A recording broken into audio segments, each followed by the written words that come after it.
Olá pessoal, a nossa conversa nesse vídeo vai ser sobre o Edmund Metzger, um autor muito importante neo-kantiano do direito penal alemão, no qual a gente vai tentar explorar um pouco da sua carreira, das suas vinculações com a política criminal praticada no seu tempo.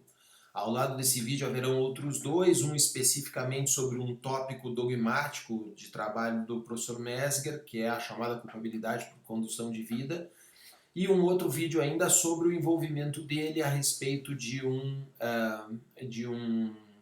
projeto de lei do nacionalsocialismo e como isso, e que conteúdo tinha isso, né?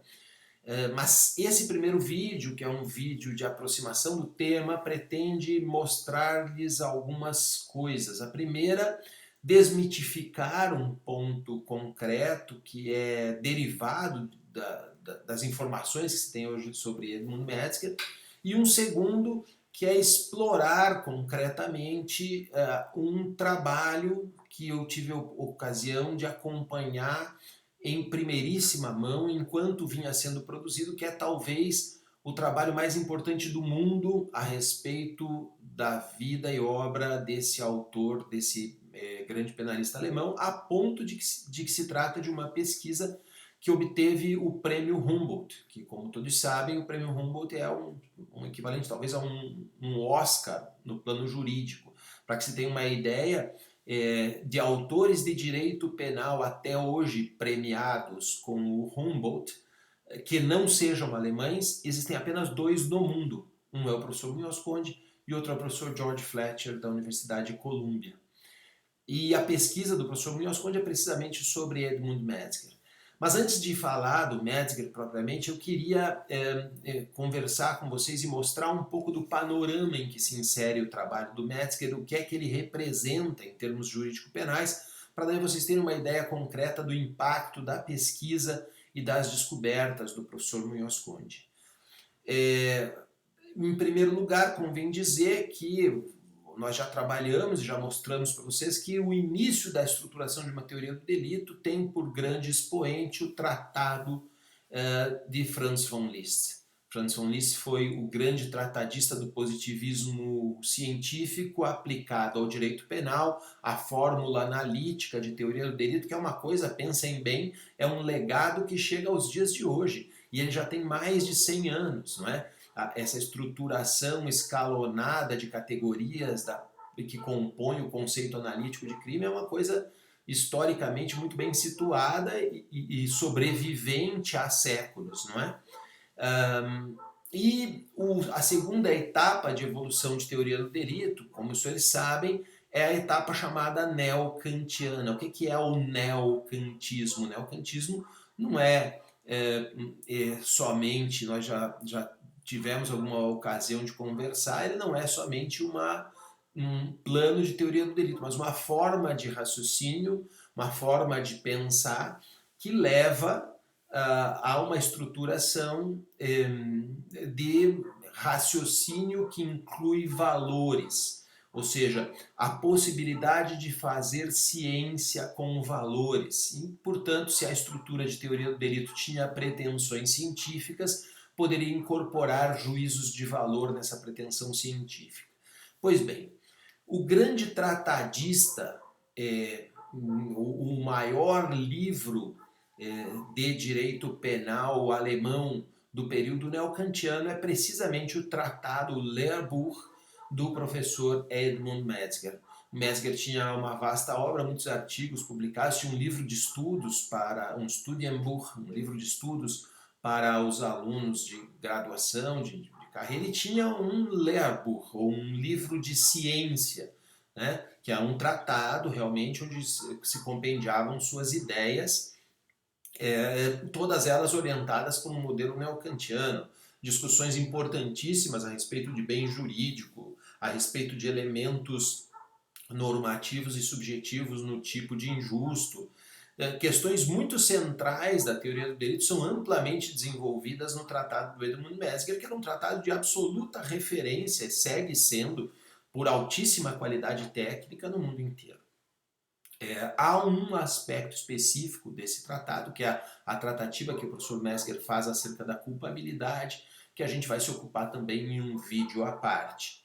Nós vamos trabalhar aqui nesse tópico com 3 blocos. Um bloco esse que a gente vai trabalhar um pouco, de modo geral, a atividade do professor Metzger. Um segundo bloco que a gente vai trabalhar especificamente com um projeto de lei no qual o professor Metzger se envolve, que é um projeto de lei do governo nacional socialista, de características bastante importantes. E um terceiro bloco que a gente vai trabalhar com essa categoria da culpabilidade desenvolvida pelo professor Metzger. Mas nesse momento o que eu quero mostrar simplesmente é isso, né? É a importância do Metzger para o modelo teórico neocantiano de teoria do delito, é a mesma que o von List tem para o início da teoria do delito. Portanto, é um marco importante o seu Lehrbuch, ou o seu tratado. O seu tratado teve 3 edições, uma primeira edição de 1931, uma segunda edição de 1933 e uma terceira edição de 1945.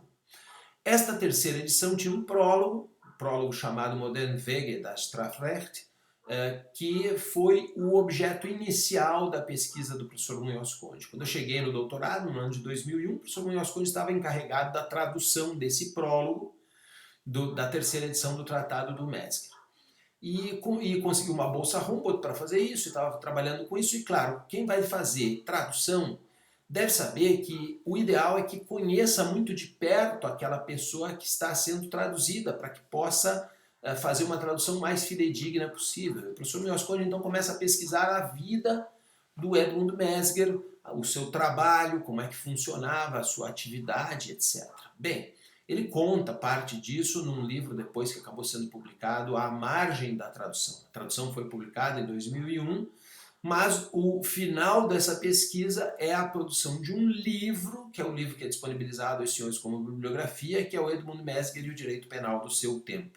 Esse livro alcançou, entre março e outubro de 2003, 4 edições, foi vendendo, esgotando e saindo novas edições logo em seguida, questionamentos, acendeu uma polêmica tremenda na doutrina da Europa toda, porque há muitos autores na Europa toda. O Metzger foi um autor muito traduzido e muito difundido em toda a Europa, um professor muito influente. E, claro, tem muita gente que aprendeu no seu tratado, e o professor Munhoz Conde faz um trabalho crítico a Metzger e acende então toda uma celeuma, né? Toda uma celeuma em torno disso, que leva às sucessivas edições. A 4ª edição foi produzida e publicada em outubro de 2003, e paralelamente à sua produção ela foi sendo traduzida. O professor Munhoz Conde foi passando para mim os capítulos, eu fui traduzindo, e a publicação saiu com uma semana de diferença entre Espanha e Brasil, e está disponível em português, imagino que talvez já esgotada pela editora Lumen Iuris, Edmund Metzger e o Direito Penal do Seu Tempo.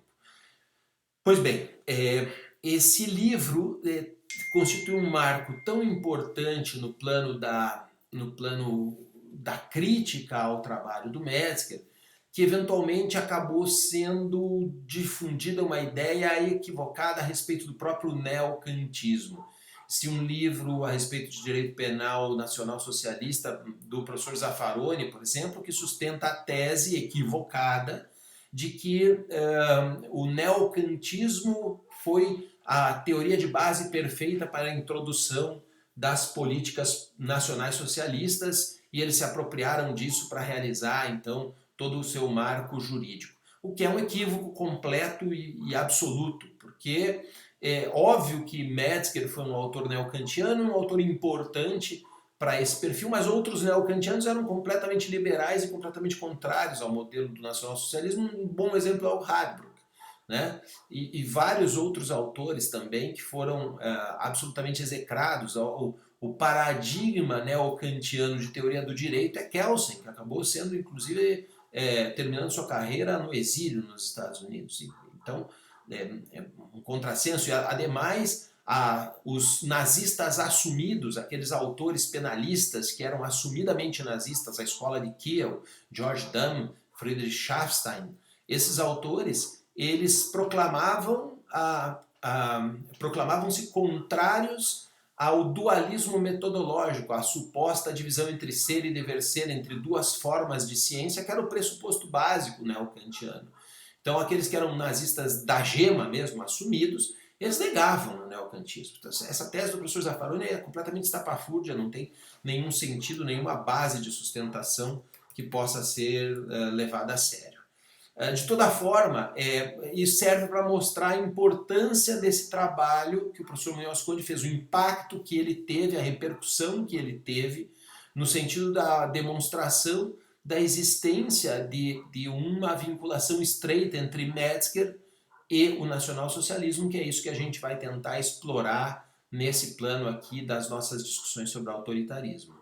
Então, o ponto de partida dessa conversa ou dessa discussão é como é que foi feita essa pesquisa, o que é que se buscava e o que é que se acabou encontrando. O professor Munhoz Conde foi pesquisar a vida do Metzger para poder fazer a tradução, conforme eu já comentei, e o que ele descobre é que o tratado do Metzger tinha 3 edições, 1931, 1933 e 1945, e a de 45 tinha um prólogo, que é esse prólogo que ele estava traduzindo, Moderne Wege das Strafrecht, e ele se dá conta que a segunda edição e a terceira edição do tratado, 1933 e 1945, eram a mesma, era o mesmo texto, só tinha o prólogo de diferença. E o que é que dizia o Metzger no prólogo? No prólogo ele dizia que era chegada a hora do direito penal deixar de lado sua irmã mais mundana, a política criminal, que não deveria o penalista se ocupar de política criminal, mas sim de dogmática, porque havia um problema dogmático muito sério surgindo, que era uma discussão a respeito de teoria da ação. E é ali que ele faz um comentário sobre a teoria da ação finalista, um comentário crítico a Welzel, e começa a discussão entre causalismo e finalismo. Ele dá ensejo a isso, sendo Metzger o grande tratadista alemão da época e Welzel ainda um professor relativamente iniciante, embora já estabelecido na Universidade de Göttingen. A questão que se põe na discussão é a questão sobre se a ação é causal ou é final, e a partir de cada conceito de ação, a composição de toda uma teoria do delito. Metzger se propõe a discutir isto. E o professor Munhoz Conde fica muito incomodado pelo fato de que o penalista mais importante daquele período leve 12 anos sem produzir absolutamente nada, sem alterar nada o seu tratado. O que ele teria produzido nesse período, nesses 12 anos? E o Munhoz Conde vai se encontrar ali no meio com um único livro de mais fôlego, que é um livro de criminologia, onde o professor Metzger adota um perfil de criminologia biologicista, racista, eugênica, não é? É claro, nessa época existia muita gente que escrevia criminologicamente nesse perfil, a criminologia biologicista ainda agraçava na Europa toda, mas esse penalista, um penalista refinado, deixa de lado o trabalho dogmático e vai se ocupar de criminologia justamente num período em que a política criminal de Estado é uma política de eliminação de pessoas. E aí surge uma grande interrogação para o professor Munhoz Conde, dizendo, não, peraí, o que é que está acontecendo aqui? Será que esse jurista estava envolvido a mais com o nacionalsocialismo do que se sabe? E começa então a investigar a vida dele e se depara com o fato de que o professor Metzger passou pelos chamados processos de desnazificação. Talvez vocês não saibam, mas os processos aconteceram na Alemanha toda, processos penais visando estabelecer a responsabilidade das pessoas pelas colaborações que tiveram com o regime nazista. Claro, todo mundo conhece os julgamentos de Nuremberg, porque daí são os generais, né, aqueles famosos que são julgados, etc. Mas, na verdade, boa parte da população alemã passa pelos chamados processos de desnazificação. E nesses processos, o Metzger é condenado como Mitläufer, ou seja, como um colaborador de menor importância, acaba pegando uma pena restritiva de direitos que nem termina de ser cumprida. Mas nem é esta a questão é que ele segue na atividade acadêmica, segue na cátedra, inclusive participando da comissão que compõe o Código Penal alemão do pós-guerra. Portanto, ele segue envolvido com a questão penal, malgrado já não seja mais o caso da sua vinculação anterior, tendo escrito um livro de criminologia que é um livro muito proclive ao sistema. E, curiosamente, então, o professor Munhoz Conde começa a olhar para aquilo com mais cuidado. Não, peraí, esse sujeito deve ter um vínculo maior ainda com o nacionalsocialismo do que aquele que aparenta aqui.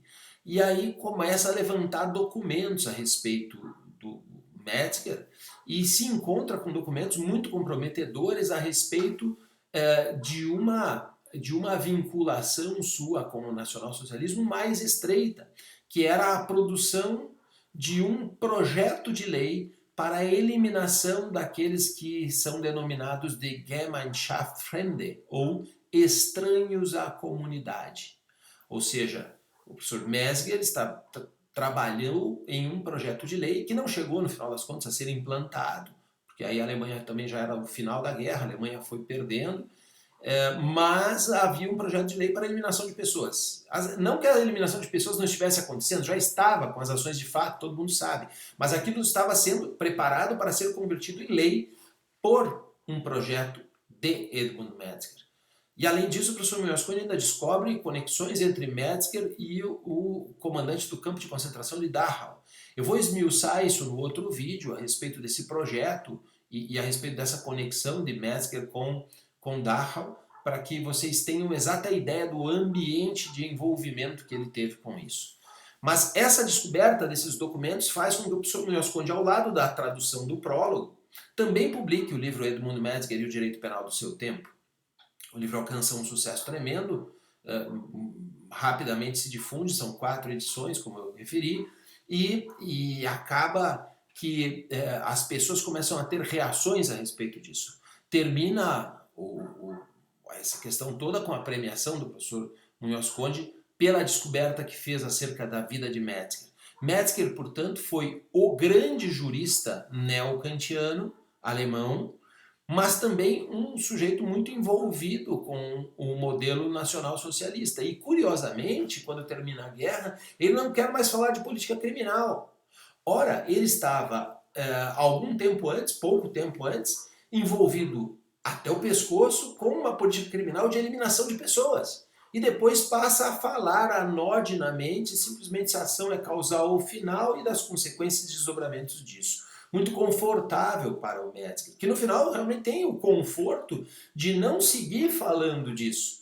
Não se segue falando disso, Metzger fica absolutamente livre e apartado desses problemas, com uma condenação muito leve, e toca a vida adiante. O mais interessante é como esta dinâmica de discussão entre causalistas e finalistas se espraia por todo o mundo.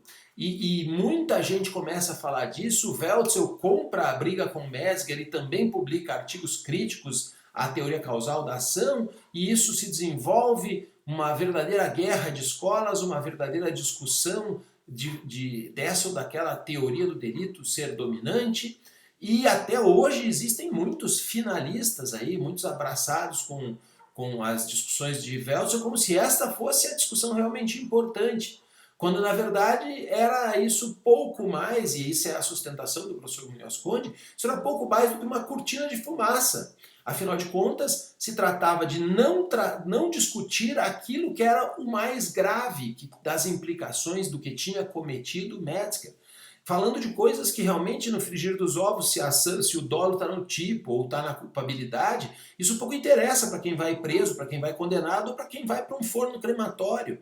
Né? Essa discussão não se queria ter a respeito do direito penal, queria só se falar se a ação é causal ou final. Então percebam que isto é o levantamento de uma coisa muito importante. O professor Munhoz Conde acaba provando o envolvimento estreito de Edmund Metzger com o nacionalsocialismo, que leva, por outro lado, até a outras discussões, que é um terceiro vídeo também que a gente vai fazer. Vocês vão ter 3 pequenos vídeos nesse bloco, né? Um terceiro vídeo específico sobre um tema próprio da culpabilidade, em que talvez ali no Tratado do Metzger já se encontrasse o germen de uma fórmula elaborada, muito bem concatenada, muito bem tramada, muito bem elaborada, muito bem justificada teoricamente, mas que era uma fórmula muito proclive à utilização por um governo racista, por um governo eugenésico, por um governo politicamente orientado ao extermínio, como era o governo nacional-socialista. Essa categoria é a categoria da culpabilidade por condução de vida, Lebensführungsschuld, que nós vamos trabalhar num tópico à parte para que eu explique para vocês todo o contexto da culpabilidade e exatamente do que estava falando o Metzger. E daí, feito isso, vocês vão ter uma panorâmica completa do que é a vida e a obra de Edmund Metzger, do que é o perfil neocantiano e de que forma isso instrumentalizou de algum jeito as possibilidades de atividade de uma política autoritária. O básico e o principal que deve ficar, pelo menos nessa nossa primeira conversa, é que as atividades de um jurista, desde um ponto de vista dogmático, elas devem ter sempre um vínculo com a política criminal que isso representa. Falar simplesmente de que essa ou aquela orientação científica é o resultado verdadeiro e que não pode ser questionado e que as implicações políticas da aplicação dessa teoria sejam coisas de menor importância, é exatamente uma postura de quem lava as mãos frente à responsabilidade da atividade penal. O que deve ficar como lição para os senhores é que a atividade jurídico-penal de interpretação, de conformação dos conceitos e das leis, ela é uma atividade de extrema responsabilidade exatamente porque ela tem um vínculo muito estreito com uma condição específica que é a condição de produção de um resultado mais grave para os indivíduos que o Estado pode produzir, que é exatamente o resultado de privação de liberdade. No caso alemão, do período do nacionalsocialismo, era ainda muito mais que isso, porque a gente estava falando ali não só de privação de liberdade, mas inclusive de eliminação de pessoas, como nós vamos ver. Esse vídeo não vai ser acompanhado de uma pergunta esse propriamente, quando a gente chegar no terceiro, a gente vai deixar a pergunta da semana para vocês, certo? Então, daqui a pouco a gente vai ver detalhadamente, como referi, outros 2 tópicos a respeito desse tema. Ficamos por aqui.